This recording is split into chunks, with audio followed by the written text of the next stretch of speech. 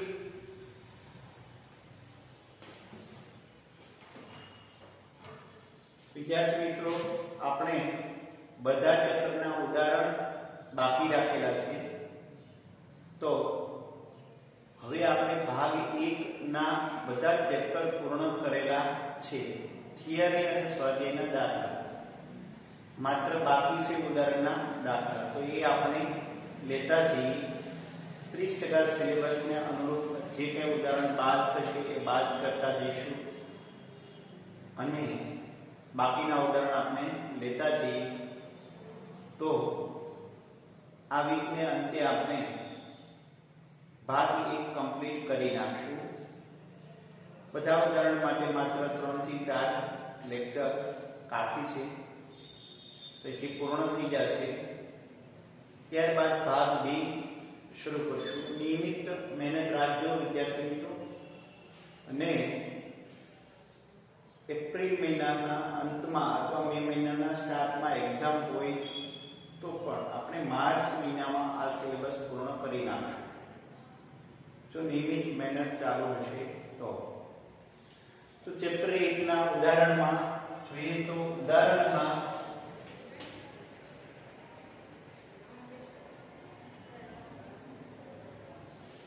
1.2 1.3 1.4 અને 1.6 થી 1.12 આટલા ઉદાહરણ છે. એમાં 1.1 ઉદાહરણ અને 1.5 એ બે ઉદાહરણ હાલ સિલેબસમાં નથી.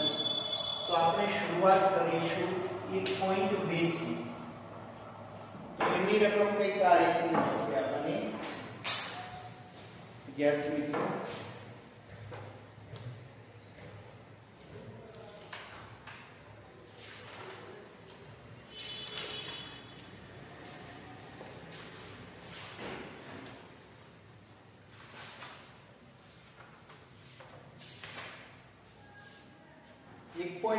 પેજ નંબર 10 ઉપર છે ટેક્સ્ટ બુકમાં. એની રકમ કઈ આ રીતની છે.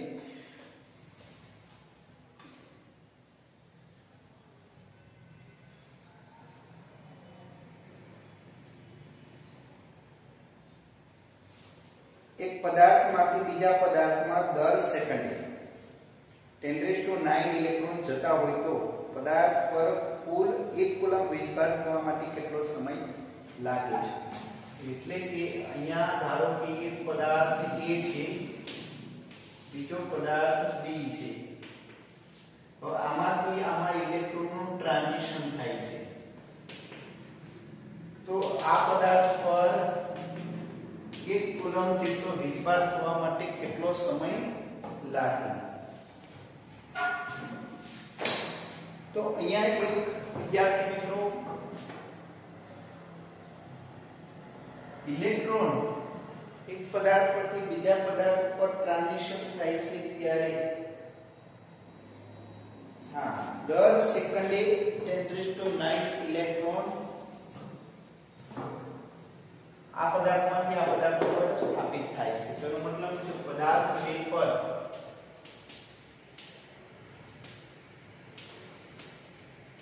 દર સેકન્ડે 10⁹ ઇલેક્ટ્રોન જમા થાય ત્યારે સ્થાપિત વીજભાર કેટલો.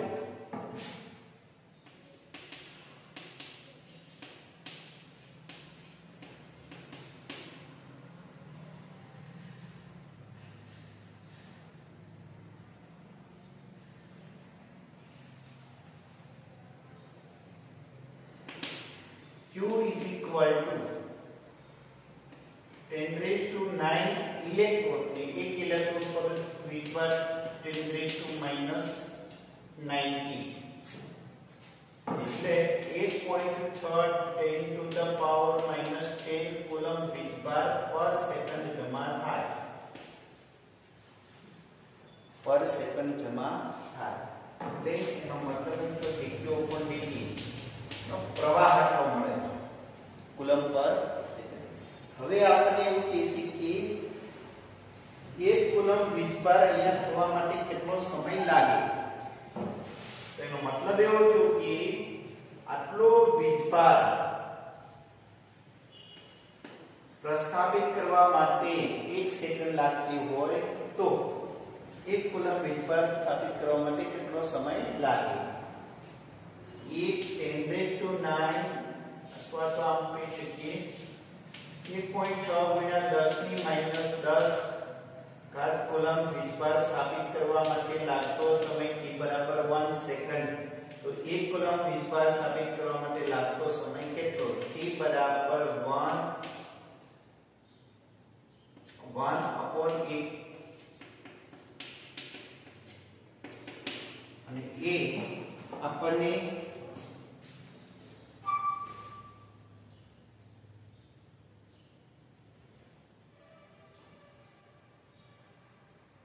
હા 6.25 10⁹ સેકન્ડ લાગે. 6.25 ગુણ્યા 10 ની 9 ઘાત સેકન્ડ. અને એને જો વર્ષમાં કન્વર્ટ કરવું હોય તો ભાગ્યા 3624 અને 365. તો ઈ જે કઈ સમય મળશે એ વર્ષમાં મળશે અને એ ઉદાહરણમાં એપ્રોક્સિમેટ 200 વર્ષ જેટલું લાગે. એનો મતલબ એવું થયો વિદ્યાર્થી મિત્રો કે આ પદાર્થ પ્રતિ આ પદાર્થ પર 200 વર્ષ આ જ પ્રવાહ સાથે ઇલેક્ટ્રોન જમા થતા હોય ત્યારે આ પદાર્થ ઉપર 1 કુલમ વીજભાર જમા થાય. તેનો મતલબ એમ છે કે 1 કુલમ વીજભાર એટલે કે વીજભારનો એકમ કુલમ જે છે એ બહુ મોટો છે. 1 કુલમ એકમ છે એ ખૂબ જ મોટો એકમ છે. વીજભારનો એકમ કુલમ જે છે એ ખૂબ મોટો છે એવું પ્રસ્થાપિત કરે. તો તમે કહેશો કે સાહેબ આ પદાર્થનો ક્ષય ન થઈ જાય? તો કે ના, ખાલી 1 સેન્ટીમીટર બાય 1 સેન્ટીમીટર બાય 1 સેન્ટીમીટરનો ક્યુબ હોય કોપરનો તો એમાં 10⁻24 ઇલેક્ટ્રોન મળે આપણને. તો એટલા પ્રસ્થાપિત થવા માટે ઘણો બધો સમય લાગે. એટલે એક ક્યુબમાં ઇલેક્ટ્રોનની સંખ્યા પણ ઘણી બધી હોય એટલે પદાર્થનો ક્ષય પણ થાય નહીં. તો આ હતું ઉદાહરણ 1.2.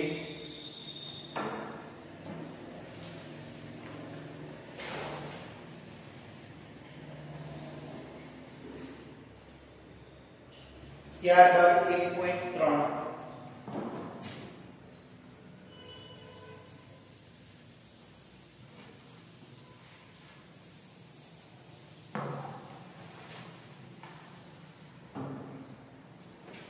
ત્યારબાદ 1.3. તો એમાં આ રીતે છે, એક પ્યાલામાં પાણીમાં કેટલા ઘન અને ઋણ વીજભારો હશે? પ્યાલાનું કદ 250 ml ધારો.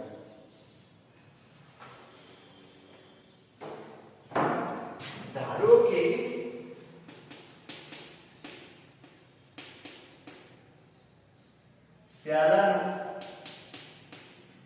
પ્યાલામાં પાણીનું દળ m બરાબર 250 ગ્રામ ધારીએ કે 250 ml 250 ml નો પ્યાલો લઈએ આપણે તો એમાં રહેલા પાણીનું દળ 250 ગ્રામ જેટલું હોય. જેટલા ml એટલા ગ્રામ, કેમ કે પાણીની વિશિષ્ટ ઘનતા 1 છે એટલા માટે. અને પાણીનો વીજભાર અણુભાર 18 છે. પાણીનો અણુભાર 18 છે. તો એક 18 ગ્રામ પાણીના અણુ કેટલા હોય? તો કે એવોગેડ્રો આંક જેટલા હોય.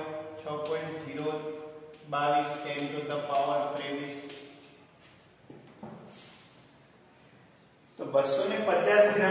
કેટલા હોય, જે પાણીના અણુની સંખ્યા આટલી આવશે 250 6.022 10 to the 23 ભાગ્યા 18 આટલા પાણીના અણુઓ હોય. ક્લિયર? હવે એક અણુ પાસે કેટલા હોય પ્રોટોન અને કેટલા હોય ઇલેક્ટ્રોન?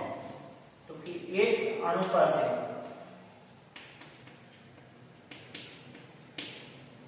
10 પ્રોટોન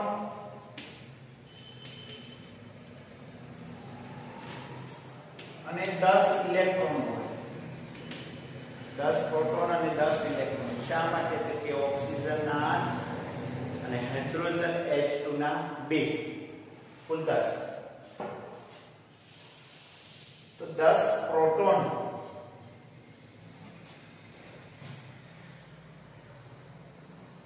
અને 10 ઇલેક્ટ્રોન હોય.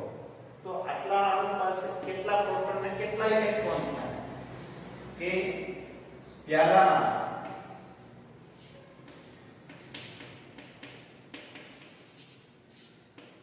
પ્રોટોન બરાબર એટલા જ ઇલેક્ટ્રોન હોય. તો એની સંખ્યા આપણે મેળવીએ તો n ગુણ્યા 10, એટલે એનો મતલબ કે આની ગુણ્યા 10 ગણી સંખ્યા થશે. તો ધન વીજભાર કેટલો હોય? તો એક ઇલેક્ટ્રોન પર વીજભાર 1.6, તો આને ગુણ્યા 1.6 ગુણ્યા 10⁻⁻19 આટલો વીજભાર હોય. એટલો ધન વીજભાર હોય, એટલો ઋણ વીજભાર હોય. એટલે 250 ગુણ્યા 6.022 ગુણ્યા 10⁻23 ગુણ્યા 10 ગુણ્યા 1.6 10 to the power 19 માઈનસ ના છેદમાં 18 આટલા પ્રોટોન ના આટલા ઇલેક્ટ્રોન હોય. અને તેનું મૂલ્ય છે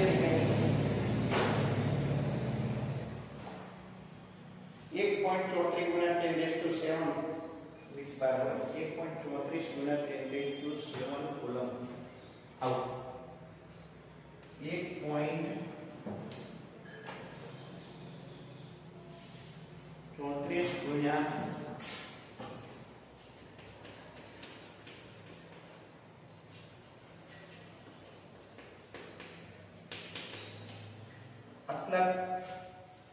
આટલો વીજભાર એક પ્યાલામાં હોય. તો આ તો 1.3. વિદ્યાર્થી મિત્રો બાકીના 1.4 અને નેક્સ્ટ ઉદાહરણ પછીના લેક્ચરમાં લઈશું.